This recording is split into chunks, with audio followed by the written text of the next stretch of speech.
Well, all I can say is for all the Palantir lovers out there, I told you so. They missed on EPS.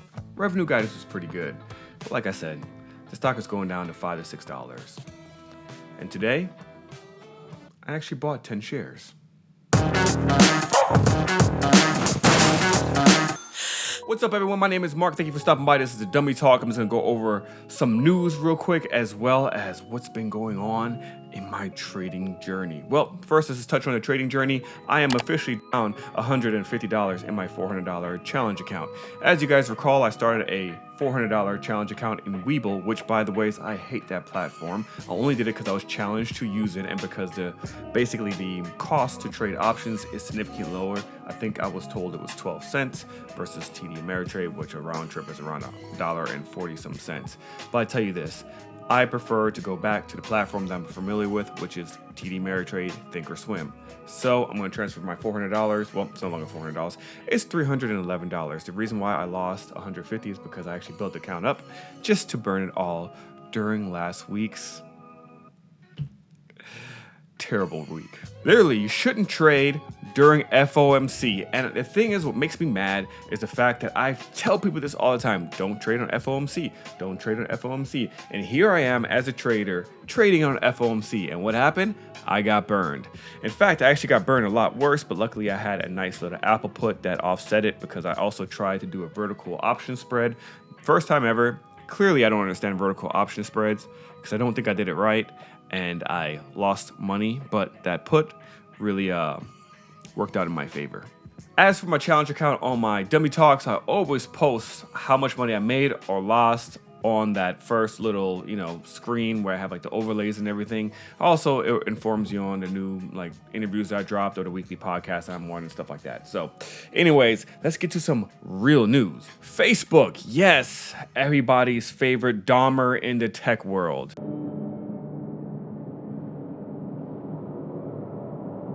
Yeah, Facebook has had a rough week last week. However, they announced that they're going to do some massive layoffs, which is really exciting to hear because, again, I have shares in Facebook. I have not been dollar cost averaging. But that being said, the minute I heard that they're going to do a large-scale layoffs, I got excited because I knew that is a good sign for the stock itself and for the company. Not for the employees, unfortunately. Yes, it sucks. People are going to get fired. We are also in a recession. But seeing that the stock has just been tumbling left and right and really dropped. I think it went as low as like $88 or something like that. It went pretty damn low.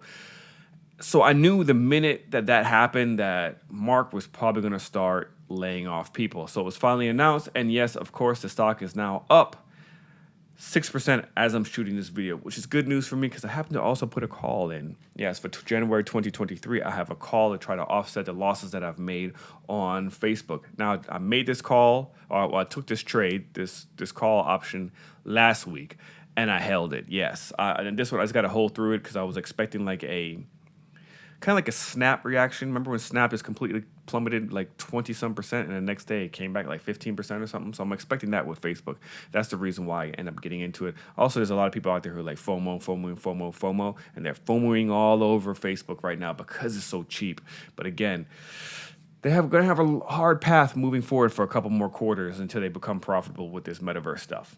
So onto some other news. Morgan Stanley stated that the midterms may actually fuel a stock rally. So we'll see what's going to happen. Obviously, if you're not in the know, tomorrow is midterm election. I don't care if you're Republican or Democrat, go out there and vote. What I do recommend is that you just don't vote based on your party line. Actually do research on your local politicians to see what they're all about. Literally, don't be a one subject voter. To me, that's just ridiculous. Honestly, you need to look at the overall picture. If a politician aligns 80% with what you're thinking, even if they're on the other side of the party, maybe you should try to vote for them because those local politicians are the ones who really will affect you on a day-to-day life. Message! But yeah, like I was saying, tomorrow is going to be elections, and I think we're going to have a very volatile week this week, so be very careful if you're a trader out there. I'm actually not going to trade this time, okay? I'm saying it publicly. I am not going to trade this week. That's my plan. I swear, that's my plan. As my subscribers know, the dummies out there, I've been doing some reaction videos recently, which has been helping my channel grow. And I did one on Jim Cramer. Well, he's back in the news again on Yahoo Finance. Technically, it's Tip Ranks because, you know, Yahoo Finance takes clips from other news outlets. Anyways, he is recommending 2 stocks, which means you should probably stay away from it. He's talking about the one stock called Cano, ticker symbol CANO, Cano Health. He recommended that one as well as Tilray, which is a marijuana brand. Be careful with these two. They are really low. They've been beaten up significantly. And as you know, anything that Cramer recommends, you want to kind of look at it with a side eye. Not like a lazy one like this one. I'm talking about the side eye. Like that. Got it? Then, of course, we got all the news surrounding Twitter and Elon Musk, and I'm just getting so exhausted from hearing these stories, and that's the reason why I'm not going to cover it in depth. But obviously, there's always some drama going on with Elon Musk and Twitter, just like there's always drama going on with Kanye West and the world. Now let's talk about Palantir. This is the one that you're probably here for, and just get my thoughts on it. Well, you know, Tom Nash, which I interviewed, by the way, he covers Palantir quite a bit. He just dropped a video on the earnings call, so check it out if you're interested to see exactly how the earnings went. Then there's also Amit. I also interviewed him as well. His whole channel is about Palantir, so you have a lot of people to talk about Palantir. Obviously, I am a Palantir bear. I do not like the company. It's not profitable. Yes, in the future they may be profitable, but they haven't been for over a decade. That's the reason why I don't like the company, as well as some personal reasons, because I actually know what they do for the government, and I'm not a fan. But that being said, I always said if the stock ever drops down to $5 to $6, I will buy some shares. Well, today they had their earnings. It wasn't terrible. It really wasn't as bad as the last earnings. Obviously, they completely missed, once again, an EPS, negative 37.42%, but it did beat revenue slightly by 0.62%. Nothing impressive, nothing too bad. So therefore, I didn't expect to see a massive sell-off on Palantir, nothing like 20-30% in a single day like Snap or what's the other one? Twilio did last week. That was really rough. So I wasn't expecting anything like that. So I looked at the charts. I saw that 717 was actually a very crucial level. There's a lot of potential buyers there. It's simply just doing supply and demand on a monthly or a weekly chart. That can really help you getting good price targets and price areas to start purchasing. So I saw that and I was like, you know what? I will buy 10 shares at $7.15. And if it doesn't hold a $7 range, which let me see where it's currently at. If it doesn't hold that $7 range, it's going to go down to around the 650s, and I will buy 50 shares there. And then if it drops below that, I will just have to wing it because I don't have enough data or technicals to really analyze how far it can go down. Because this stock could go down to $5, it could go down to $3, it could go down to $2. I do not know. But hey, I'm better off than I would say than most Palantir investors who are buying at the 40s, at the 30s, and at the 20s. So I bought 10 shares at $7.15. It's currently at $7.02. It is down 11.41%.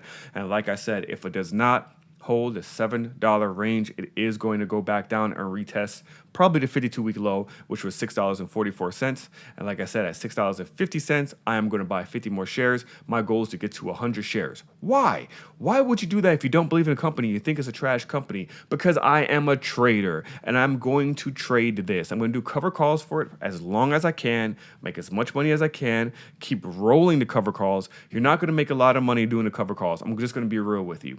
But if there's ever any explosive volatility with Palantir next earnings, especially with Karp saying, you know, his guidance was really, you know, very, very positive, very optimistic for a company that's not profitable.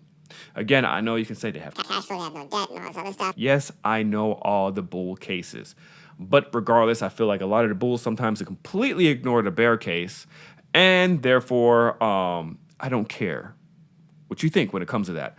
My personal opinion is I think it's going to go here, X, Y, and Z. But I think next quarter it's not going to be well at all. I think they're going to actually miss on all the guidance that they gave, and we'll see where the stock will go from there. But if it's even just a bit positive, I guarantee you the stock is probably going to run up to probably $8, maybe $9 or so, and that's where I will likely sell because I don't see the stock going above $10 anytime soon.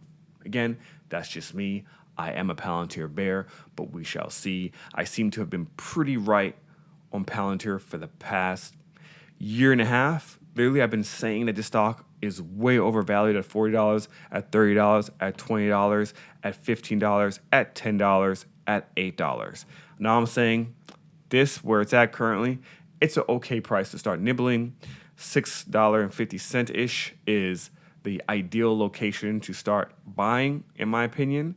And then in the $5 range is probably even better, is all I'm saying. So take it with a grain of salt. Again, I am a Palantir bear.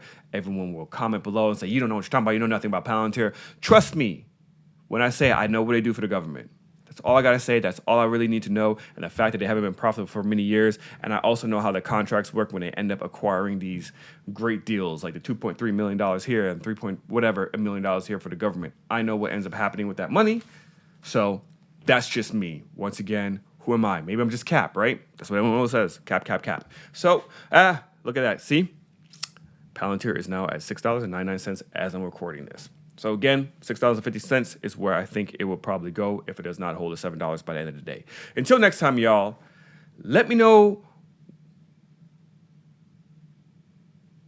I went blank. I don't even know what I'm saying. This is how my videos go sometimes. I just go blank randomly, just out of the blue. Am I in my chair? Dr. Biden is for it. Mr. President. Oh.